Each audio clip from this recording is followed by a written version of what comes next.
안녕하세요. 잠들지 못하는 이 밤, 당신을 위해서 책 읽어주는 남자 아크입니다. 오늘은 요청을 받았던 생텍쥐베리의 어린 왕자를 가지고 왔고요. 들어보시고 마음에 드시는 분들은 채널 구독하기, 영상의 좋아요 버튼 한 번씩 눌러주시면 감사하겠습니다. 그리고 하고 싶은 말씀이 있으신 분들이나 바라는 점이 있으신 분들은 영상 아래 댓글로 참여하시면 되겠습니다.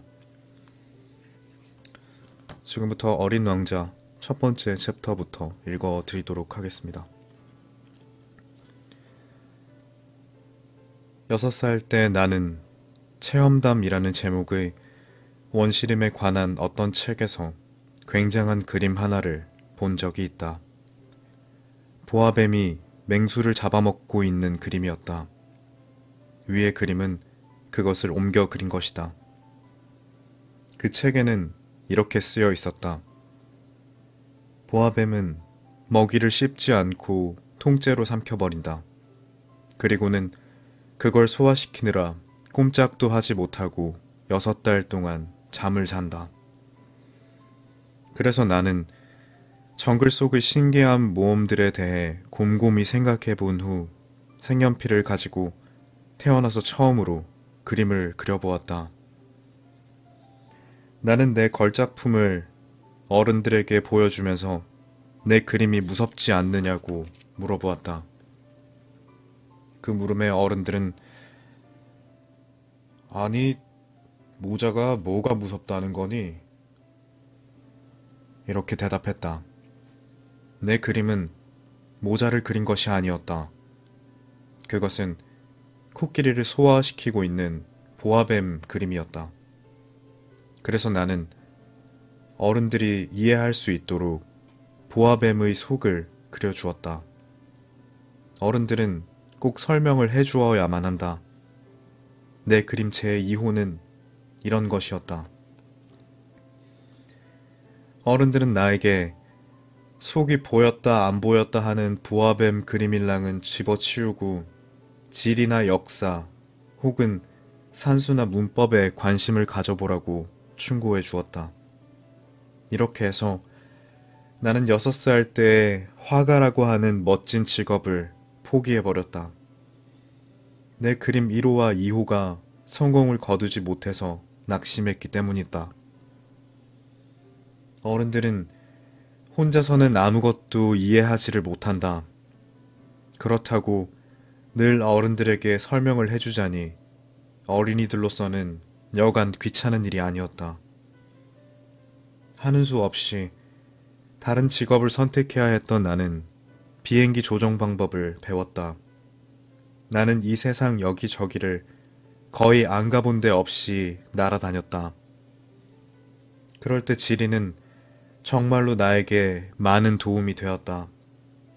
나는 한 번 슬쩍 보고도 중국과 미국의 애리조나주를 구별할 수 있었다. 그것은 밤에 길을 잃었을 때 아주 유용한 일이었다. 이렇게 하여 나는 일생 동안 점잖은 사람들을 매우 많이 만날 수가 있었다. 어른들 틈에서 살면서 그들을 가까이에서 보아왔던 것이다. 하지만 그렇다고 해서 어른들에 대한 내 생각이 나아지지는 않았다. 어쩌다 조금 총명해 보이는 사람을 만날 때면 나는 늘 가지고 다니던 내 그림체 1호를 꺼내서 그 사람을 시험해 보곤 했다. 그 사람이 정말로 뭘 제대로 이해할 줄 아는 사람인지 알아보고 싶어서였다. 그러나 의뢰 그 사람들도 이건 모자군. 이렇게 대답하는 것이었다. 그러면 나는 보아뱀 이야기도 원시림이나 별들에 관한 이야기도 그 앞에서 꺼내지 않고 그 대신 카드놀이나 골프 혹은 정치나 넥타이 이야기를 했다. 그러면 그 사람은 오늘 괜찮은 사람 하나 알게 되었다면서 매우 흡족해 하곤 했지.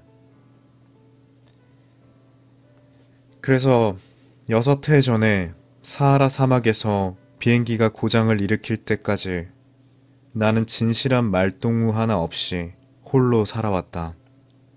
엔진 속 어딘가가 부서져 버린 사고였다. 정비사도 승객도 없었기에 나는 혼자서 그 어려운 수리를 시도해 볼 수밖에 없었다. 그때는 정말 죽느냐 사느냐 하는 큰 문제였다. 마실 물이라고는 겨우 일주일치 밖에는 남아있지 않았었다. 첫날 밤, 나는 사람이 사는 곳에서 1000마일이나 떨어진 사막에서 잠들었다. 큰 바다 한가운데서 혼자 뗏목 위에 떠있는 것보다 더 고립되어 있었던 것이다. 그러니 해가 뜰 무렵 이상한 작은 목소리가 나를 깨웠을 때 내가 얼마나 놀랐겠는지 여러분은 짐작할 수 있을 것이다. 양 한 마리만 좀 그려줘. 그 목소리는 나에게 말했다. 뭐라고? 양 한 마리만. 나는 깜짝 놀라서 벌떡 일어나 두 눈을 비비고 살펴보았다. 그랬더니 정말 이상하게 생긴 조그만 사내아이가 진지한 얼굴로 나를 쳐다보고 있는 것이었다. 훗날 내가 그 아이를 그린 것 중 제일 잘 된 그림이 여기에 있다. 물론 내 그림은 실제 그 아이보다는 훨씬 덜 멋있다. 그렇지만 그건 내 잘못이 아니다. 6살 때 어른들이 화가가 될 생각은 그만두라고 내 길을 꺾어 놓아서 속이 보이는 보아뱀과 보이지 않는 보아뱀 말고는 그림을 그려본 적이 없기 때문이다. 어쨌든 나는 그의 느닷없는 출현에 너무 놀라서 눈을 휘둥그렇게 뜨고 그를 바라보았다.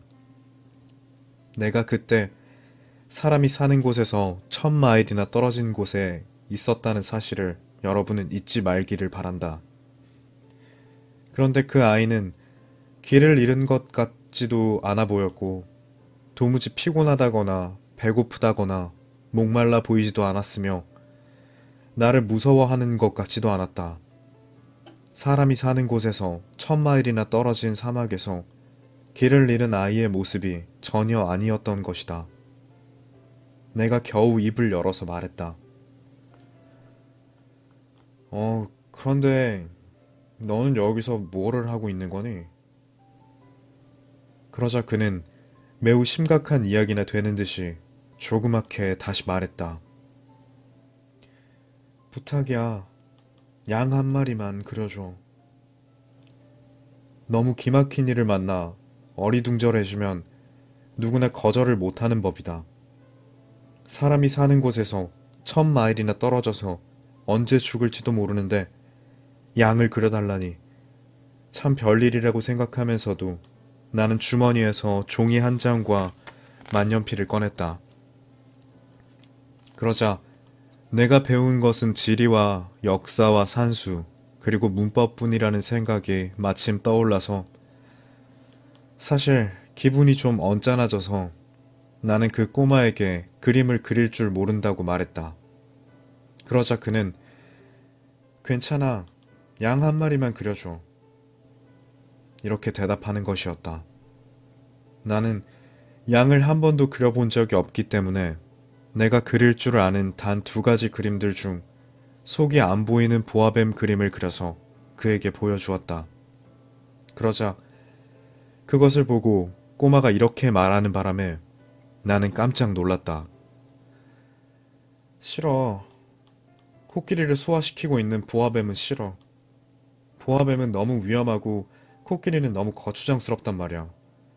내가 사는 곳은 아주 조그맣거든. 나는 양이 필요해. 양 한 마리만 그려줘.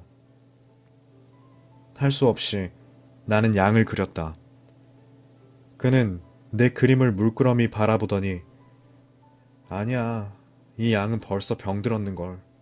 다른 걸로 하나 그려줘. 라고 말했다. 나는 또 그렸다. 그랬더니 내 친구는 싱긋 웃으면서 너그럽게 말했다. 이건 양이 아니라 염소잖아. 잘 봐. 뿔이 있잖아.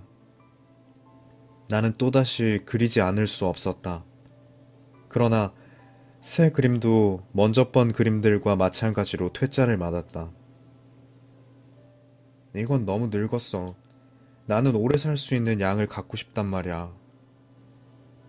그러자 비행기의 엔진을 수리하는 일이 급했던 나는 더 이상 참지 못하고 아무렇게나 쓱쓱 그려놓고는 한마디 툭 던졌다. 자, 이건 상자야. 네가 원하는 양은 이 안에 있어. 그러자 놀랍게도 이 어린 심사위원의 얼굴이 환하게 밝아지는 것이 아닌가. 그래, 이거야. 바로 내가 갖고 싶어 하던 거야. 그런데 이 양에게 풀을 많이 주어야 할까? 그건 왜 묻는 거지? 그게 내가 사는 곳은 아주 작아서. 괜찮을 거야. 이건 아주 작은 새끼 양이니까. 그는 고개를 숙여 그림을 자세히 들여다보더니 이렇게 말했다. 뭐, 그렇게 작지도 않은걸. 어? 벌써 잠들었네. 이렇게 해서 나는 어린 왕자를 알게 되었다. 그가 어디서 왔는지를 알기까지는 한참이 걸렸다. 어린 왕자는 나한테는 이것저것 많이 물으면서도 내가 묻는 말은 조금도 귀담아 듣는 것 같지 않았기 때문이다. 내가 그에 대한 모든 것을 차츰 이해할 수 있었던 것도 그가 별 생각 없이 내뱉는 말들을 통해서였다. 그는 내 비행기를 처음 보고서는 이렇게 물었다. 이 물건은 뭐야? 그건 물건이 아니야. 하늘을 날아다니지. 그건 비행기라는 거야. 내 비행기지. 내가 날아다닌다는 사실을 이제 그에게 알리게 되어 나는 기분이 좀 우쭐해져 있었다. 그런데 내 말을 듣고 난, 내 말을 듣고 난 그는 이렇게 소리쳤다. 뭐라고? 그렇다면 아저씨가 하늘에서 떨어졌다는 거야? 그래. 나는 조용히 대답했다. 야, 그거 참 재밌네. 그러고는 어린 왕자가 깔깔 웃어대는 바람에 나는 기분이 몹시 상했다. 나는 남들이 내 불행을 심각하게 생각해 주기를 바라는 편이다. 그는 또 말했다. 그러면 아저씨도 하늘에서 왔다는 말이야? 어느 별에서 왔어? 이 말에 나는 그를 둘러싼 수수께끼를 밝혀줄 한 줄기 빛을 보는 것 같아 얼른 물었다. 잠깐, 그러면 너는 다른 별에서 왔다는 말이니? 그렇지만 그는 대답을 하지는 않았고 내 비행기를 바라보면서 가만히 고개를 끄덕일 뿐이었다. 맞아. 저걸 타고서는 그렇게 멀리서 올 수는 없었겠어. 이렇게 말하고 나서 그는 한참 동안 혼자 생각에 잠기더니 주머니에서 내가 그려준 양을 꺼내 무슨 보물이나 되는 듯 들여다보았다. 그가 다른 별에 대해서 이렇게 슬쩍 말하고 난 후에 내가 얼마나 궁금해했겠는지를 여러분들은 짐작하리라. 나는 좀 더 알고 싶어져서 물었다. 너는 어디서 왔니? 네가 사는 곳이란 게 대체 어디야? 내가 그려준 양을 데리고 어디로 가려는 거지? 그는 잠시 생각에 잠긴 후에 말했다. 잘 됐어. 아저씨가 준 이 상자는 밤이 되면은 집으로 쓸 수 있으니까. 물론이지.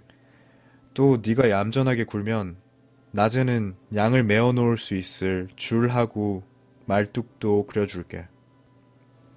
그러나 이 제안에 어린 왕자를 매우 놀라게 한 모양이었다. 메어 놓다니 참 이상한 생각이네. 하지만 메어 놓지 않으면 아무데로나 가버릴 거 아냐. 그러다가 길을 잃을지도 모르고. 그러자 내 친구는 또 한 번 까르르 웃음을 터뜨렸다. 아니, 도대체 가기는 어딜 간다는 말이야. 뭐, 어디든 자기 앞으로 곧장 간다든지. 그러자 어린 왕자는 정색을 하고 말했다. 괜찮아. 내가 사는 곳은 아주 작으니까. 그리고 약간 슬픈 듯한 표정으로 덧붙였다. 앞으로 똑바로 가봐야 멀리 갈 수도 없는걸. 이렇게 해서 나는 매우 중요한 두 번째 사실을 알게 되었다. 그것은 그가 살고 있는 별이 겨우 집 한 채보다 클까 말까 하다는 것이었다. 그러나 나는 그 사실로 크게 놀라지는 않았다.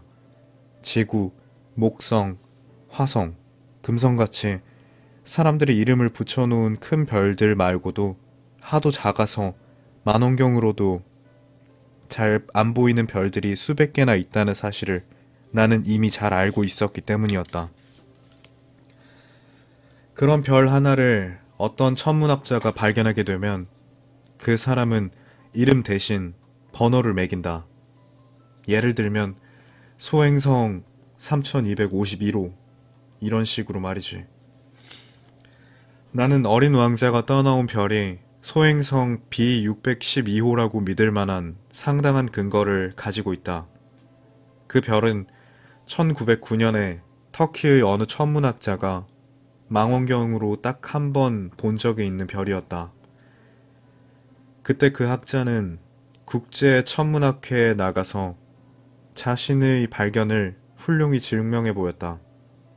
그러나 학자가 입고 있던 옷 때문에 아무도 학자의 말을 믿어주지는 않았다. 어른들이란 언제나 이런 식이었다. 그런데 그때 터키의 한 독재자가 국민들에게 모두 유럽식으로 옷을 입으라고 명령을 하고 그렇지 않으면 사형에 처하겠노라 라고 말했다. 이 일은 소행성 B612호의 명성을 위해서는 매우 다행스러운 일이었다. 그 천문학자는 1920년에 아주 멋있는 옷차림을 하고 다시 발표하였던 것이다. 그러자 이번에는 모두들 학자의 말을 믿어주었다.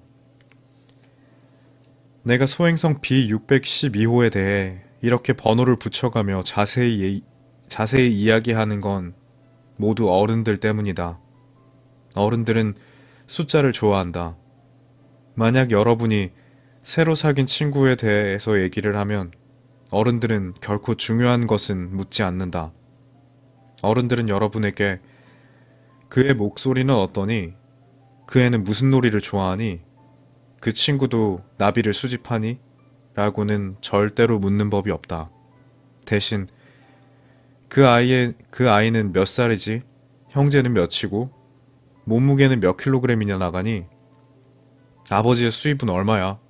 라고 묻고서는 그걸로 그 친구가 어떤 사람인지 알 수 있다고 생각한다. 만일 여러분이 어른들에게 오늘 나는 창가에 제라늄 화분이 있고 지붕에는 비둘기가 앉아있는 아주 멋진 장밋빛 벽돌집을 하나 보았어요 라고 말하면 어른들은 그 집을 머릿속에 떠올리지 못한다. 어른들에게는 오늘 나는 10만 프랑짜리 집을 보았어요 라고 말해야 한다. 그러면 어른들은 와, 그거 참 정말 근사하겠군 하고 외치는 것이다. 마찬가지로 여러분이 어린 왕자가 있었다는 증거는 그가 매혹적이었고 웃었으며 또 양 한 마리를 갖고 싶어 했다는 것이에요. 누군가가 양을 갖고 싶어 한다면 그건 어린 왕자가 있다는 증거니까요. 라고 어른들에게 말한다면 어른들은 어깨를 으쓱하고서는 여러분을 어린아이 취급할 것이다. 그렇지만 어린 왕자가 떠나온 별은 소행성 B612호예요. 라고 말한다면 어른들은 여러분의 말을 믿을 것이며 쓸데없는 질문들로 여러분들을 귀찮게 하지는 않을 것이다. 어른들이란 이렇다. 하지만 그 어른들을 나무라서는 안 된다. 어린아이들은 어른들에게 너그럽게 대해 주어야 한다. 물론 인생을 이해할 줄 아는 우리들은 숫자 같은 건 신경 쓰지 않는다. 나는 애초에 이 이야기를 동화처럼 시작하고 싶었다. 즉, 이렇게 말하려고 했었다. 옛날 옛적에 어떤 어린 왕자가 자기 몸보다 조금 더 클까 말까한 별에 살고 있었는데 그 어린 왕자는 친구를 사귀고 싶었습니다. 인생을 이해하는 사람들에게는 이게 훨씬 더 진실한 느낌을 주었을 것이다. 왜냐하면 나는 사람들이 내 책을 건성으로 읽어버리는 걸 바라지 않기 때문이다. 이 추억을 지금 이야기하려니까 가슴이 미어지는 것 같다. 내 친구가 자기 양과 함께 떠나버린 지도 벌써 6해가 지났다. 내가 여기서 그의 이야기를 쓰는 것은 그를 잊지 않기 위해서이다. 친구를 잊는다는 건 슬픈 일이다. 언제나 그리고 누구나에게 친구가 있는 것은 아니다.